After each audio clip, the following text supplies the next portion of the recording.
नमस्कार साथियों, मैं प्राध्यापक डॉक्टर जयराम सूर्यवंशी, श्री संत गाडगे महाराज कला वाणिज्य एवं विज्ञान महाविद्यालय लोहा के हिंदी विभाग में सभी श्रोताओं का मैं स्वागत करता हूं।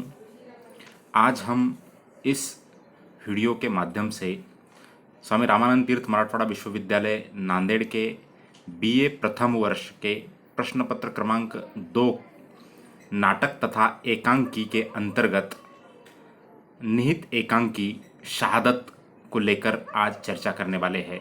इस एकांकी के लेखक रंगनाथ तिवारी जी है। आज हम इस वीडियो के माध्यम से एकांकीकार रंगनाथ तिवारी जी का जीवन परिचय, साहित्यिक परिचय, साथ साथ इस एकांकी का कथ्य, इस एकांकी की विशेषताएं और इस एकांकी का पाठ्यक्रम में रखे जाने का मुख्य उद्देश्य आदि बातों पर विस्तार से चर्चा करने वाले हैं। इस एकांकी की शुरुआत करने के पहले हमें कुछ बातों पर चर्चा करनी ज़रूरी है, क्योंकि पाठ्यक्रम की अन्य एकांकियों की अपेक्षा यह एकांकी एक ऐतिहासिक एकांकी है। इस कारण इस एकांकी को पढ़ते समय या पढ़ने के पूर्व हम लोगों को हमारे देश की ऐतिहासिक पृष्ठभूमि को समझना ज़रूरी है। खासकर हम जिस प्रदेश में रहते हैं उस मराठवाड़ा की ऐतिहासिक पृष्ठभूमि को समझने के बाद ही हम एकांकी को समझ सकते हैं। आप सभी को ज्ञात है 15 अगस्त 1947 को हमारा देश अंग्रेज़ों के चंगुल से आज़ाद हुआ, लेकिन उस समय तक भारत में कुछ ऐसा प्रदेश भी था जो भिन्न भिन्न रियासतों के कब्जे में था। भिन्न भिन्न सत्ताधीशों ने उस पर कब्जा जमाया हुआ था, उसको उन्होंने मुक्त नहीं किया था। और ऐसे ही प्रदेशों में से एक संस्थान, एक रियासत था हैदराबाद संस्थान, जो आज हम जिस मराठवाड़ा प्रदेश में रहते हैं वह मराठवाड़ा उस हैदराबाद संस्थान का ही एक हिस्सा था। तो इस कारण इस संस्थान पर असफिया घराने के निज़ाम की सत्ता थी। खासकर 1948 तक, जब तक यह सल्तनत, यह रियासत मुक्त नहीं हुई, तब तक सातवें निज़ाम की जो हुकूमत इस सल्तनत पर थी। और इस सातवें निज़ाम के द्वारा हमारे मराठवाड़ा प्रदेश के लोगों पर और उनके इलाके के अंतर्गत आने वाले आंध्र प्रदेश के, कर्नाटक के जितने भी लोग थे उन लोगों पर कई प्रकार के अन्याय अत्याचार हो रहे थे। निज़ाम मुस्लिम शासक था, क्रूर था, धर्मांध था, बर्बर था, अमानवीयता उसमें चूर चूर कर भरी हुई थी। इस कारण उसने अपनी सत्ता को बरकरार रखने के लिए यहाँ की तमाम रियासत पर, यहाँ की तमाम जनता पर जो है कई प्रकार के अन्याय अत्याचार किए थे। खासकर हिंदुओं पर तो विशेष अन्याय अत्याचार हो रहे थे। हम कई पुस्तकों के माध्यम से, कई ग्रंथों के माध्यम से सातवें निज़ाम मीर उस्मान अली द्वारा यहाँ की हिंदू जनता पर किए हुए अन्याय अत्याचारों को पढ़ते हैं, लेकिन निज़ाम केवल हिंदुओं को ही तकलीफ देता था। निज़ाम की सल्तनत में केवल हिंदुओं को ही पीड़ा होती थी, ऐसा नहीं है।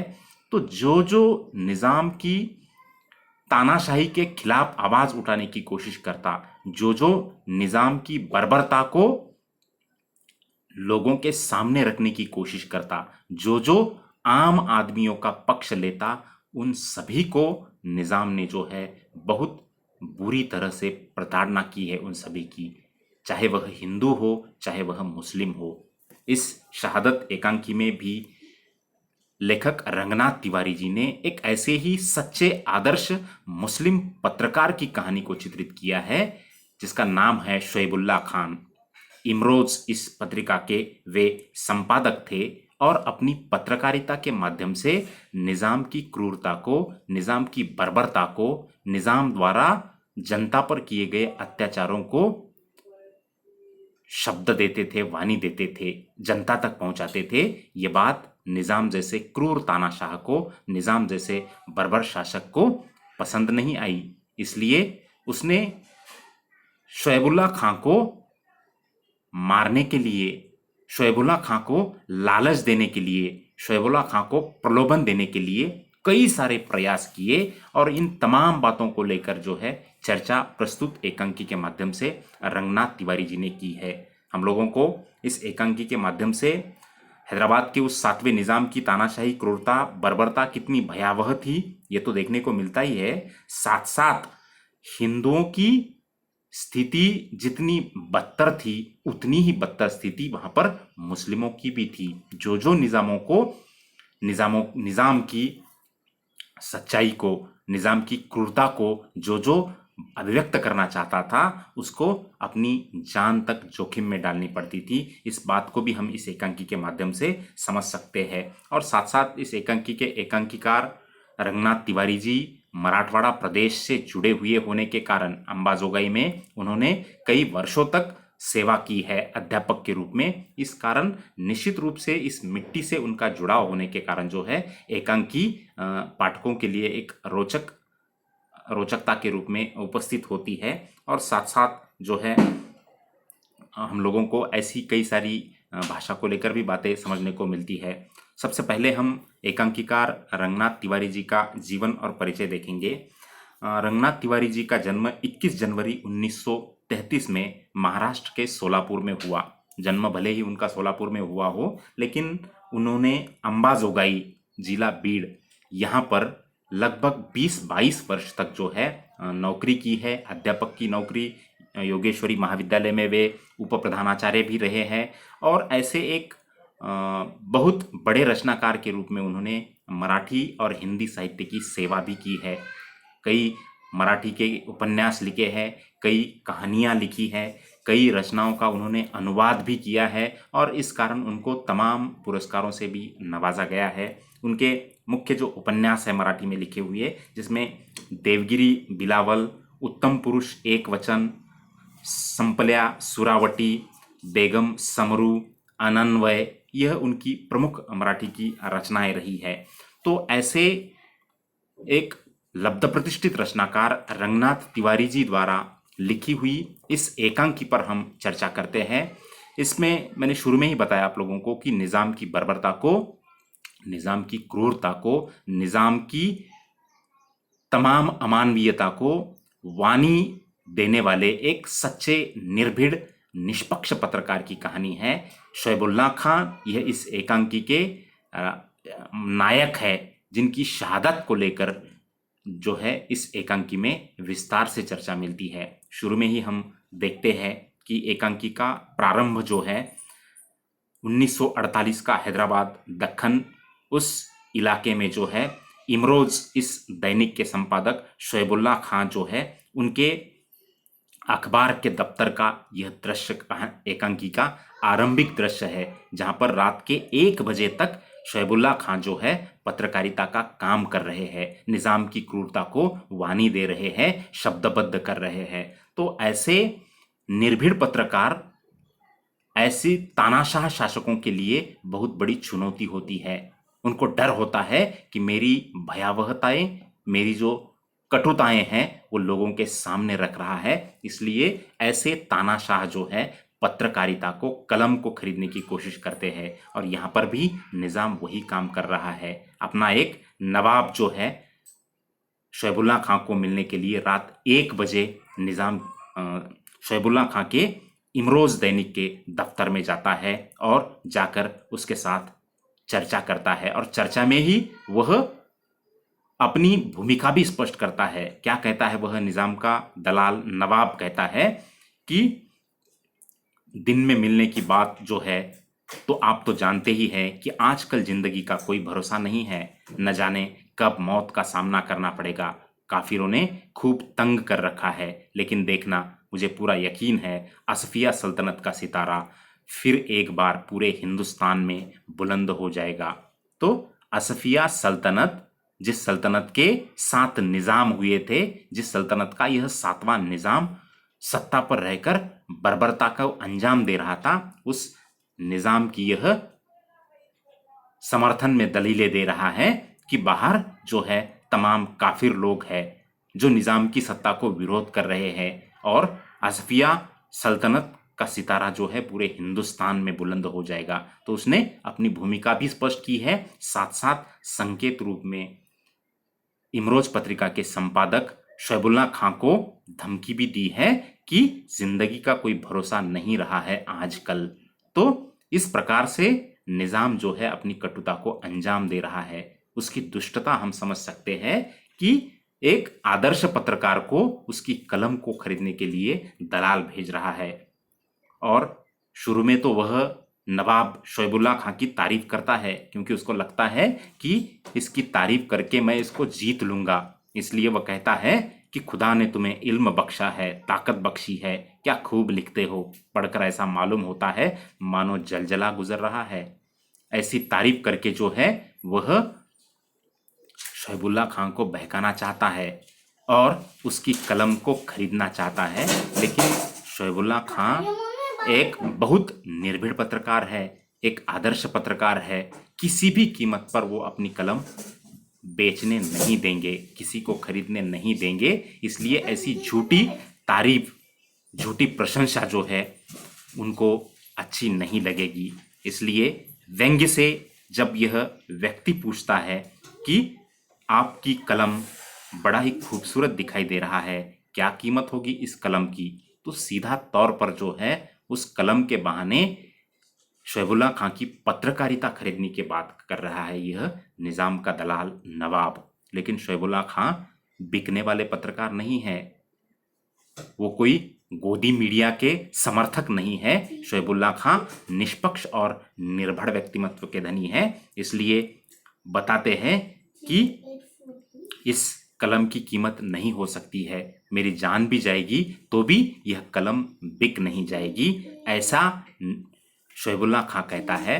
और उस समय यह निज़ाम का नवाब जो है, निज़ाम का आदमी नवाब जो है कई सारे प्रलोभन दिखाना चाहता है, क्योंकि हम देखते हैं कि आजकल किस प्रकार से पत्रकारों को खरीदा जा रहा है, किस प्रकार से बड़े बड़े मीडिया संस्थान को सत्ताधीश अपना रहे हैं, और यह कार्य सदियों से चला आ रहा है। जो जो उनकी पोल खोलने का काम कर रहे हैं, जो जो उनकी कटु कारनामों की सच्चाई लोगों को बता रहे हैं, उन सबको यहाँ पर खरीदा जा रहा है। और इसलिए यह नवाब निज़ाम को भी प्रलोभन दे रहा है कि तुम्हें नया जगमगाता प्रेस दिया जाएगा, आलीशान कार और शानदार महल भी, और खासा बैंक बैलेंस भी।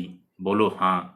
तो देखो कैसे प्रलोभन दिए जा रहे हैं, जगमगाता प्रेस, आलीशान कार, ऐसी तमाम बातों को लेकर जो है उसको समर्थन दिया जा रहा है। लेकिन शोएबुल्लाह खां उस पत्रकारिता के कायल है, उस पत्रकारिता के आदर्श मानबिंदु है, जो पत्रकारिता कभी भी बिकती नहीं है, जो पत्रकारिता कभी भी किसी के पक्ष में काम नहीं करती है। वह पत्रकारिता सच्चाई का साथ देती है, वह पत्रकारिता आम आदमी की तकलीफ को आवाम तक पहुंचाती है, वो किसी की चापलूसी या चाटुकारिता नहीं करती है। ऐसी पत्रकारिता शोएबुल्लाह खां करते हैं। इसलिए यह सच्चा निर्भीक पत्रकार उस नवाब को जवाब देता है कि आपको शायद एहसास नहीं हुआ होगा, लेकिन आपने मेरी कलम की कीमत पूछकर क्या बदगुमानी नहीं की है। यानी तुमने जो मुझे प्रश्न पूछा है, मेरे कलम की कीमत पूछी है, ये मेरे लिए कोई साधारण सवाल नहीं है, ये तो मेरी अस्मिता को चोट देने वाला सवाल है। निश्चित रूप से जो है ये बहुत बुरी बात है, कभी भी मेरी पत्रकारिता बिक नहीं सकती है। और तुम ऐसे व्यक्ति को पूछ रहे हो तुम्हारी कलम की कीमत क्या है। तो बहुत क्रोधिष्ठ होकर, गुस्से में आकर जो है शोएबुल्लाह खां नवाब को टालते हैं। लेकिन नवाब है कि बस निज़ाम का कहाया सिखाया हुआ यह नवाब हर प्रकार का प्रलोभन दे रहा है। जैसे कहा जाता है साम दाम दंड भेद जो भी हो देकर उसे अपना करो।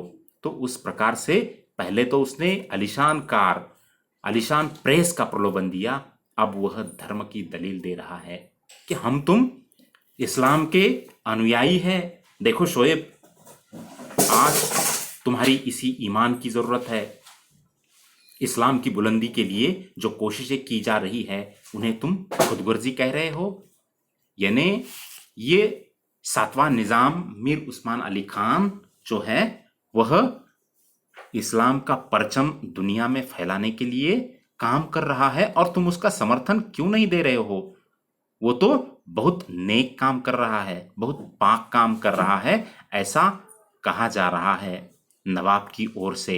लेकिन दोस्तों, सच्चाई अगर हमने इतिहास के पन्ने पढ़े हैं, इस आंदोलन को लेकर ग्रंथ पढ़े हैं, तब समझ में आ जाएगा कि कितनी भयावह त्रासदी सहनी पड़ती थी हमारे यहाँ के लोगों को।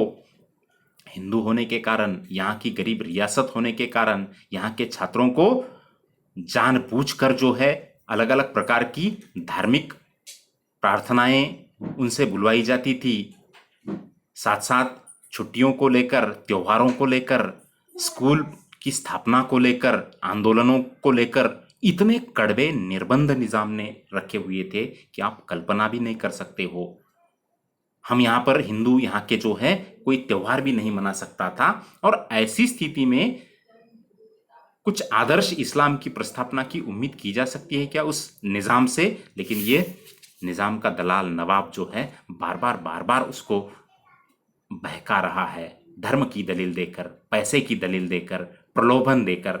लेकिन कितने भी प्रलोभन दिए जाए, सच्चा पत्रकार, आदर्श पत्रकार, जिसके कलम में न्याय का समर्थन करने की ताकत होती है, वह कभी भी बिकता नहीं है।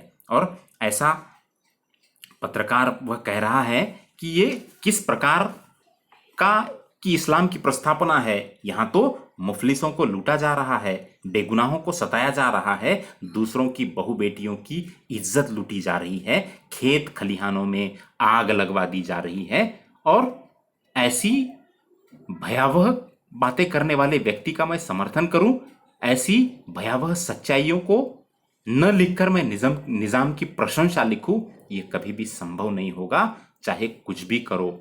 तो शोएबुल्लाह खां जब अपनी निर्भीड निष्पक्ष भूमिका नवाब के सामने रखते हैं, तब नवाब जो है धमकी के स्वर में आता है। साम दाम दंड, दंड जिसको कहा जाता है, दंड का स्वर होता है।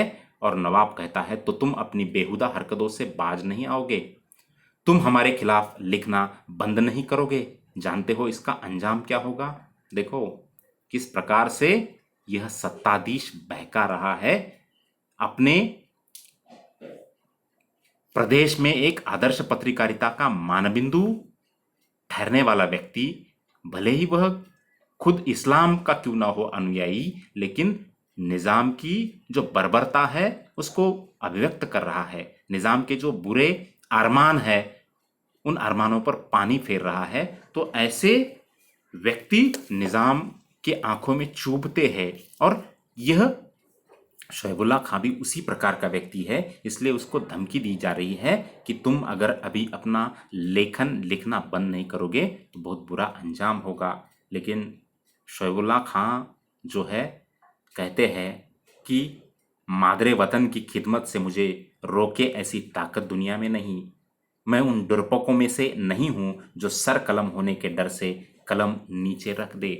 तो देखो किस प्रकार का यह पत्रकार है कि चाहे मेरी जान भी चली जाए, मैं जान के लिए डरने वाला नहीं हूं, तुम्हारी धमकियों को मैं समर्थन देने वाला नहीं हूं, ऐसा शोएबुल्लाह खां कह रहा है। और ऐसी स्थिति में अब नवाब जो है कुछ नहीं कर सकता है, क्योंकि हर तरह का प्रलोभन देकर दिखाया, लेकिन एक निर्भीड पत्रकार अपनी कलम को बेचने के लिए तैयार नहीं है, क्योंकि उसको आम जनता से जुड़ाव है। क्योंकि पत्रकारिता का जो सही धर्म है, सामान्य जनता की, रियायत की समस्याओं को अभिव्यक्त करना, उसकी वह पूर्ति कर रहा है। और एक बार फिर जो है वह नवाब कह रहा है कि तुम ये ठीक नहीं कर रहे हो, तुम्हारे जैसे गद्दारों को जो है जिंदगी को दोजक बनाने की ताकत हम रखते हैं, तुमने हमारे साथ मजहब के साथ गद्दारी की है। देखो क्या सोचा जा रहा है, किस प्रकार की दलीलें दी जा रही है। वास्तविक यहाँ पर पत्रकारिता का कोई धर्म नहीं होता है। ऐसे नहीं है कि इस्लाम धर्म का पत्रकार है तो वह इस्लाम धर्म की कितनी भी बुराइयां हो उसको नजरअंदाज करे। ऐसे नहीं होता है कि हिंदू धर्म का कोई पत्रकार है और हिंदू धर्म की कटुताएं समाज के सामने न लाए। ये पत्रकारिता का धर्म नहीं है। पत्रकार किसी भी धर्म का हो, केवल और केवल निष्पक्ष रूप से समाज के हित में चर्चा करना, सामाजिक अन्याय अत्याचार को शब्दबद्ध करना, यह पत्रकार का धर्म होता है। और इसी धर्म का पालन यहाँ पर शोएबुल्लाह खां कर रहे हैं, चाहे उसे कितना भी क्यों ना धर्म की दलीलें देकर बहकाया जा रहा हो। और इतनी चर्चा होने के बाद 1-2 बजे रात के शोएबुल्लाह खां अपना दिन भर का पत्रकारिता का काम करके घर को जाने के लिए निकलते हैं। निकलते समय भी वह उसके साथ जो मैनेजर है उस मैनेजर के साथ चर्चा करते समय स्पष्ट कहते हैं कि मैं जो हूं, मेरा आवाज अत्याचार के खिलाफ जनता का आवाज जो है उठाने का काम कर रहा हूं, इसमें मुझे कोई भी रोक नहीं सकता है। मेरे उसूलों की आत्मा है यह कागज, जो है मामूली कागज नहीं है, तो मेरे उसूलों की आत्मा है, मैं उसको दबा नहीं सकता हूं। ऐसे कई सारे शब्द, कई सारे वाक्य जो है निश्चित रूप से दिल को छू लेने वाले हैं। एक आदर्श पत्रकार की भावनाओं को अभिव्यक्त करने वाली बातें हैं। और आज के दौर में यह एकांकी बहुत प्रासंगिक लगती है, क्योंकि आज पत्रकारिता, आज मीडिया लगभग बिक चुका है। सत्ताधीशों की चाटुकारिता कर रहा है, चापलूसी कर रहा है, उनके समर्थन में लिख रहा है। तो ऐसी स्थिति में शोएबुल्लाह खां जैसा एक निर्भीक पत्रकार आज की पत्रकारिता के लिए बहुत बड़ा आदर्श है, क्योंकि उसके धर्म का सत्ताधीश है। अगर वह चापलूसी करता, अगर वह समन्वय करता, तो उसको कुछ भी मिल सकता था। इमरोज को कितनी भी उसकी मांगे हो, उसकी पूर्तता निजाम तुरंत करवा सकता था। लेकिन एक आदर्श पत्रकार ऐसी कुटिल सोच नहीं रखता है। और शोएब जो है अपने वतन के साथ वफादारी करने की बात कर रहे हैं। निजाम के चुंगल से मराठवाड़ा प्रदेश हो, आंध्र प्रदेश हो, कर्नाटक का हिस्सा हो, पूरा हैदराबाद संस्थान जो एक देश का बहुत बड़ा संस्थान था, उसको मुक्त करना हर पत्रकार का, हर आवाम का, हर व्यक्ति का धर्म है। इसलिए वह कहते हैं कि हमारी तकदीर जुड़ी हुई है इस मिट्टी के साथ। यह मिट्टी जिसमें हम पैदा हुए और जिसमें हम सोने वाले हैं, यह है हमारा मादरे वतन। इसके साथ वफादारी मेरा पहला फर्ज है। तो आज़ादी के आंदोलन में किस प्रकार से लोग समर्पित भावना से काम कर रहे थे, अपनी मातृभूमि के लिए, अपनी जन्मभूमि के लिए मर मिटना इनके लिए बहुत सहज था। भगत सिंह, सुखदेव, राजगुरु, इनकी शहादत हम देख सकते हैं। हंसते हंसते शोएबुल्लाह खां के पहले भी अगर देखोगे तो अशफाक उल्लाह खां, ये लोग भी अगर देखोगे तो इन्होंने भी देश के लिए जान न्यौछावर कर दी। और ऐसी ही परंपरा के यहाँ पर शोएबुल्लाह खां भी व्यक्ति दिखाई देते हैं। भले ही वह क्रांतिकारी कार्य से जुड़े हुए न हुए हो, लेकिन पत्रकारिता के माध्यम से क्यों ना हो, देश के लिए मर मिटने की बात करते हैं और अंतिम समय तक सच्चाई का पक्ष लेते हैं। मरते दम तक जो है निजाम के खिलाफ लिखते रहते हैं। और उसका परिणाम भी अगर देखोगे तो उसको भुगतना पड़ता है, लेकिन परिणामों की फिक्र नहीं है। केवल और केवल अपना कर्तव्य, दायित्व, फर्ज इतना ही मालूम है। वो कहते हैं कि फर्ज अदा करने के मुआवजे में मुझे किसी चीज की तमन्ना क्यों हो, लेकिन आज अगर यह रकम लेकर मैं अपना इनाम बेचता तो फिर खरीदने के लिए जाऊं, ऐसा कोई बाजार है इस जहां में? मेरे दोस्त, यह सब फिजूल है। तुम भी अच्छी तरह जानते हो, क्यों खामखा बहस किए जा रहे हो। मैं बिकूंगा नहीं, मैं किसी के सामने झुकूंगा नहीं, मैं जिंदगी भर जो है आदर्श पत्रकारिता का दायित्व पूरा करूंगा।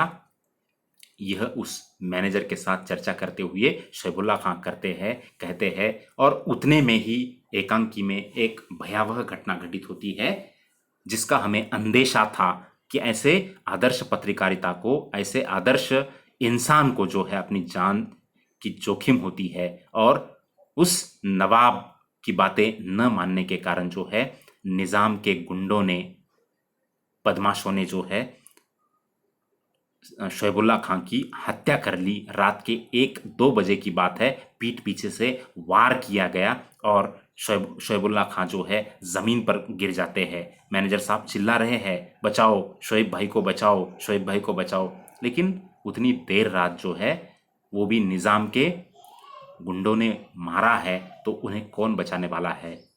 पूरा का पूरा जो है जख्मी, खून से लथपथ शरीर है शोएबुल्लाह खां का, एक आदर्श पत्रकार का। और ऐसी स्थिति में जब आगे का प्रसंग आता है, माँ, पत्नी, शोएब के पिता सब शोएब के पास आते हैं और शोएब उनके सामने भी जो है मरते दम तक जो है उनके सामने आदर्श प्रस्थापित करने की बात करता है और अपने अब्बा को कहता है कि रोना नहीं अब्बा, तुम्हें मालूम होगा जब 30 जनवरी 1948 को गांधी जी की हत्या हुई थी, उस समय तुम्हारी आंखों में आंसू आए हुए थे गांधी जी की शहादत को लेकर। आज मैं भी हमारे इस देश के लिए मर रहा हूं, आज मैं भी इस देश के लिए मर मिट रहा हूं, तो आप रोइए मत। और आगे कहता है कि मैं कातिलों का शुक्रगुजार हूं, उन्होंने मुझे भरपूर हाथ चलाए मुझ पर। जीने की कोई उम्मीद नहीं है, लेकिन मेरी इस शहादत को, इस शानदार मौत को रोकर छोटा न करना। आंसू नहीं, आंसू कोई नहीं बहाएगा। बेगम तुम इन सब से कहो आंसू नहीं, किसी की आंखों से आंसू नहीं बहेगा। तो देखो, मरते दम तक अपनी मौत पर भी गर्व कर रहे हैं शोएबुल्लाह खां कि आंसू बहाकर तुम मुझे सामान्य मत बनाओ, मेरी मौत को सामान्य मत करो। मैंने तो देश के लिए अपनी जान न्यौछावर कर दी है। यहाँ के आवाम को एक संदेश जाएगा कि निज़ाम कितना क्रूर है, निज़ाम कितना बर्बर है, और लोगों में क्रांति की ज्वाला प्रज्वलित हो जाएगी मेरी मौत के बाद। यह बातें अपने परिवार वालों को समझा रहा है शोएबुल्लाह खां। ऐतिहासिक पात्र है, सच्ची सच्ची घटना है, हमारे इस प्रदेश में घटित हुई घटना है, कोई दूर की घटना नहीं है। मात्र 50 साल 60 साल पहले ये इतिहास घटित हुआ था। इसलिए निश्चित रूप से हम लोगों को इस एकांकी को बड़ी संवेदनशीलता के साथ पढ़ना होगा। इस एकांकी को हम लोगों को बड़ी संवेदनशीलता के साथ आत्मसात करना होगा कि किस प्रकार का क्रांतिकारी इतिहास है हमारी इस जमीन पर, किस प्रकार के आदर्श लोग हुए हैं इस मिट्टी में, कितने सारे त्याग पुरुष हुए हैं। शोएबुल्लाह खां जैसे और भी कई सारे लोग जो है जिन्होंने हैदराबाद के सल्तनत को, हैदराबाद की रियासत को निज़ाम के चंगुल से मुक्त करने के लिए अपनी जान न्यौछावर कर दी। वसमत के हुतात्मा बहिर्जी शिंदे, गोविंदराव पानसरे, दिगंबरराव बिंदु, ये लोग अगर देखोगे तो इन्होंने जान न्यौछावर कर दी। स्वामी रामानंद तीर्थ, जिनके नाम से हमारा विश्वविद्यालय है, उन्होंने अपना पूरा का पूरा जीवन समर्पित किया था इस आंदोलन को, और वे तो महानायक थे, नेता थे इस आंदोलन के। तो इतने सारे लोगों के योगदान के बदौलत ही हम आज यहाँ पर स्वस्थ रूप से श्वास ले रहे हैं। नहीं तो आज जो है हमारा प्रदेश जो है निज़ामों के चंगुल से मुक्त नहीं होता था। तो ऐसी स्थिति में वह अपनी पत्नी को भी समझा रहा है, और निज़ाम शोएबुल्लाह खां की पत्नी का भी यहाँ पर आदर्श चरित्र रेखांकित किया है। वह पत्नी भी जो है पति की मौत पर रो नहीं रही है, आंसू नहीं बहा रही है, बल्कि वह भी एक प्रकार से अभिमान व्यक्त कर रही है, फक्र व्यक्त कर रही है कि मेरी पति की शहादत हुई है। एक आदर्श शानदार मौत जिसको कहा जाएगा वह हुई है, देश के हित के लिए इस व्यक्ति की जान चली गई है। तो इस प्रकार से हम इस एकांकी को समझ सकते हैं। निश्चित रूप से बहुत उच्च कोटि की भाषा जिसको कहा जाएगा, क्योंकि हिंदी में उर्दू मिश्रित हिंदी जो उस समय के रियासत में बोली जाती थी, उस हिंदी का प्रयोग भी इस एकांकी के माध्यम से रंगनाथ तिवारी जी ने किया है। और मराठी भाषिक होने के बावजूद भी हिंदी भाषा पर इनका असामान्य अधिकार दिखाई देता है। इसलिए यह एकांकी पाठ्यक्रम के दृष्टि से तो महत्वपूर्ण है ही है, लेकिन इस ज़मीन का इतिहास, मराठवाड़ा हैदराबाद रियासत की मिट्टी में घटित हुआ इतिहास जानने वालों के लिए तो यह बेहद महत्वपूर्ण रचना है। इसलिए सभी छात्रों से मेरी विनती है कि ज़रूर इस एकांकी को पढ़ें। धन्यवाद। यहाँ पर मैं समाप्त करता हूँ।